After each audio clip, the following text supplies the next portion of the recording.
Hello everyone, my name is Logan Allen and this is a presentation on the unethical behaviors of educators for the class EAD 564. This has been a collaborative project by myself, Mary Beth Jenkins, Melissa Lambert, and JC Watt. Now what I'm going to be covering in this PowerPoint presentation are three major issues of unethical behavior committed by educators. Number one, cheating on state assessments. Number two, sexual advances towards students. And number three, the abuse of social media. Talking about number one, cheating on state assessments. There's a movie called Bad Teacher where the central plot of the movie is that this teacher, Miss Halsey, cheats on her state assessments to basically receive a bonus. And what exactly drove her to cheat on these state assessments is what we're going to talk about. Now this is a specific example of a educator cheating on a state assessment in Mississippi. Principal LaWanda Tyler Jones. She called her faculty in for a meeting a week before state testing and told them various ways that they could help students cheat on their tests. And she also told students to do their work in the test booklets before then transferring it to the answer booklet. She also told her teachers to circulate around the room correcting student answers if they saw that they were incorrect. One of Tyler Jones's teachers, the principal, claimed that she locked herself in her office and bubbled in any blank answers that students had left with the correct answers. So why are these teachers, and why did Miss Halsey in the movie Bad Teacher, why did they cheat on the state assessments? Well, the answer is pretty simple. Incentive. Teachers and educators are being held accountable for the results of state assessments, and specifically in the movie Bad Teacher, she cheated on the state assessment to receive a bonus. Many lawmakers are choosing to reward and or punish school systems depending on whether they have good test scores or bad test scores. Now these rewards can be bonuses, more resources for the school system, etc. The question is the funding system flawed? And on the next slide I'm going to talk about how that it can be considered flawed. Also, a question you want to keep in mind is if you take away these bonuses and rewards, are you going to be left with such behavior as misconduct by the educators, as in cheating on these state assessments? Now, there's a correlation between these incentives that lawmakers are providing with cheating done by educators. In an article by Nichols and Berliner, they state that the incredibly high value that is placed on standardized testing is causing the increase of educator misconduct related to standardized testing. Because there's such a reliance on these high test scores, educators are encountering a rise in cheating by fellow faculty and staff as a result. Cheating to reward and punish. In Atlanta, Beverly Hall ran a corrupt organization that used test scores to financially reward and punish teachers. This is just another example of educators using this cheating method to increase their resources and their bonuses and things like that. What happened to Atlanta Public Schools? There's a video here that you can watch once I share this PowerPoint presentation with you about the administration and teachers in the Atlanta Public School system that has changed as a result of the scandal that happened in 2015 of educators using misconduct to result in better funding and things like that for their school system. So make sure to check out that video. Very informative.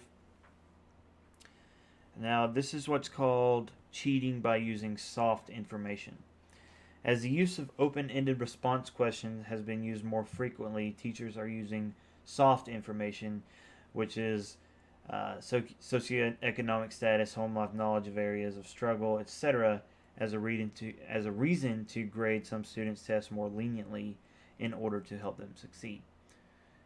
Advantages of this include higher self-esteem of students, moderate achievement, as in passing grades, and closing the achievement gap of various socioeconomic groups, because there is a disparaging amount of low socioeconomic groups performing much worse on standardized tests than the high socioeconomic class has been.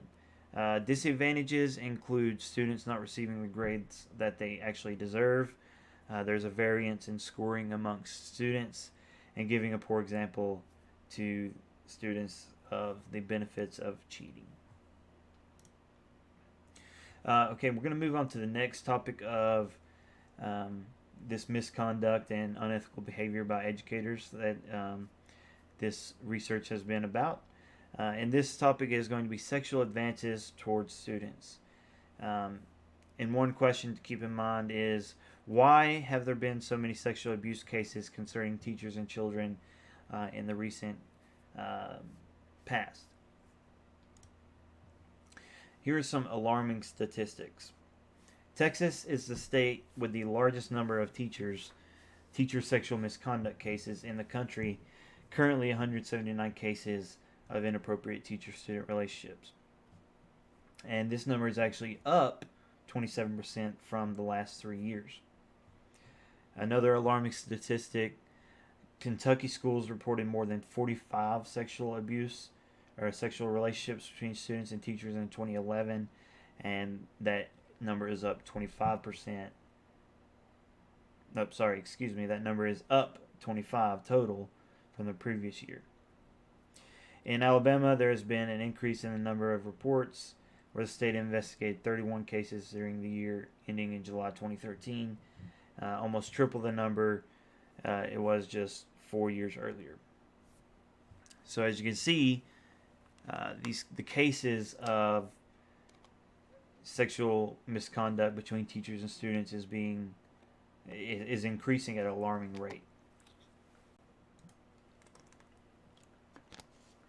Why are there so many cases now? 15, 20, 25 years ago, there seemed to be much fewer sexual misconduct cases than there are today. What is the difference in between then and now?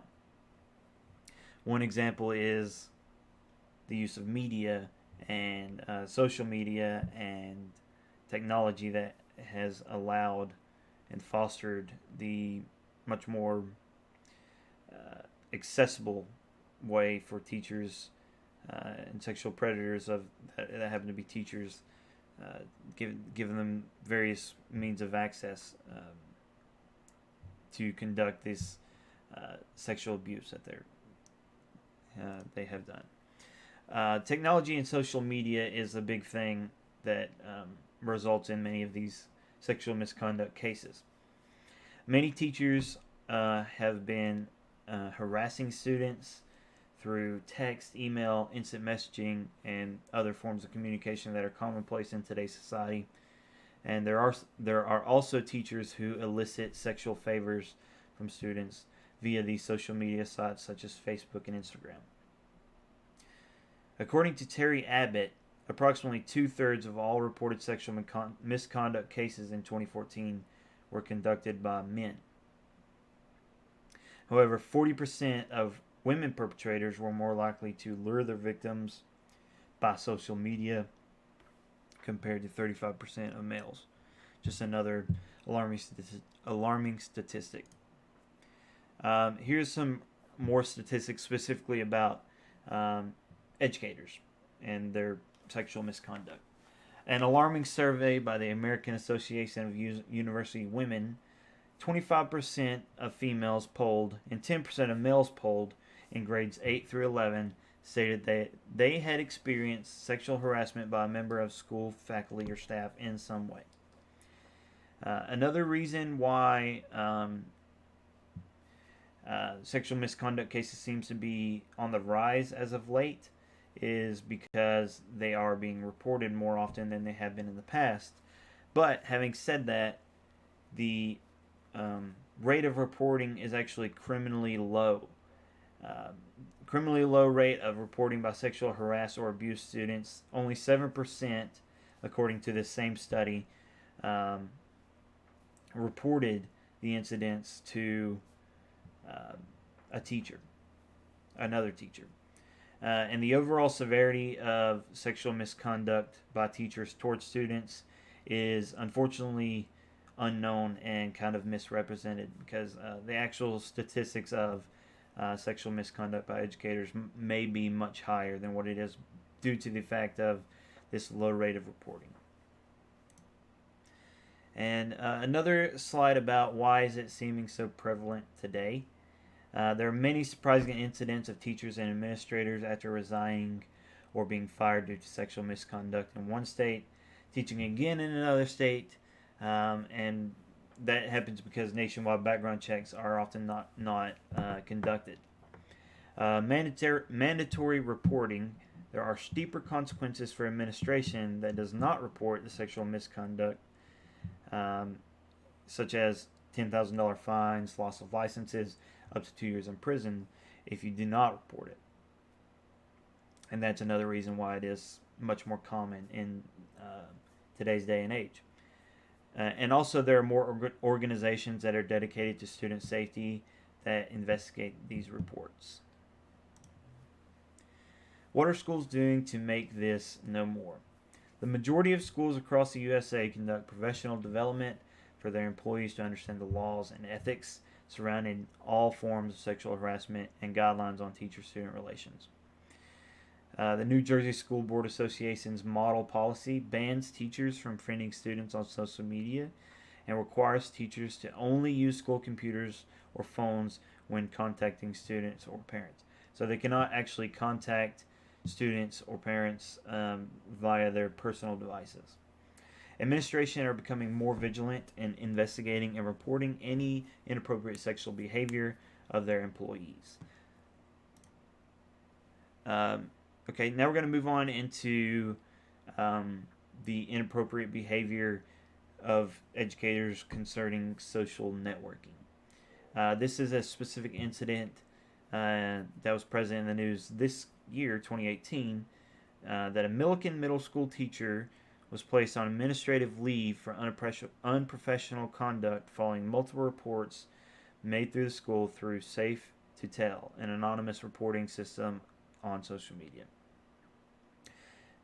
And there's a picture here of the accused teacher was messaging students using various social media websites. There's also a generation of no privacy, basically, that has been on the rise. One thing that the presence of social networking has caused and brought to today's society is the change of ideology of concerning privacy. The introduction of online social networking has created a cultural shift related to the idea of privacy. Basically meaning many people today are willing to expose more about themselves due to the introduction of social media and social networking. Social networking's effects on educators. There has been an influx of educators being reprimanded for unethical behavior related to social networking, such that can include such things as posting inappropriate photographs on their social media accounts, referencing the use of alcohol, drugs, and other illegal substances, and oftentimes there have been cases of educators actually being held accountable for voicing their opinions and frustrations pertaining to students or their workplace on websites such as Facebook. On the other side of the coin, social media can be used responsibly to aid teachers in relevant and engaging teaching. It can also assist students in 21st century skills. It can help schools to impact their communities in positive ways. It can help schools to showcase the positive things going on in their school. So social media can be very beneficial in the education setting, but there are also dangers and cases of misconduct by educators that we as educators need to be aware of. It is also important to note teachers need to remember that cheating on state assessments, harassing students, and or abusing social media can at the very least earn teachers verbal reprimand, or in the worst cases they can lose their teaching certificate, their job, and or serve time in prison. It is vital that teachers learn about these issues so that they can be addressed, and that is the purpose of this research project of investigating these cases of unethical behavior by educators. And here, once I send you this PowerPoint presentation, you can view the whole group's research papers that they conducted. And also here is our slide of references. And continued, there's quite a lot of references. And that is the last slide of my presentation. I thank you for watching and hope that you have learned something that you can find useful for you in your education career. Thank you.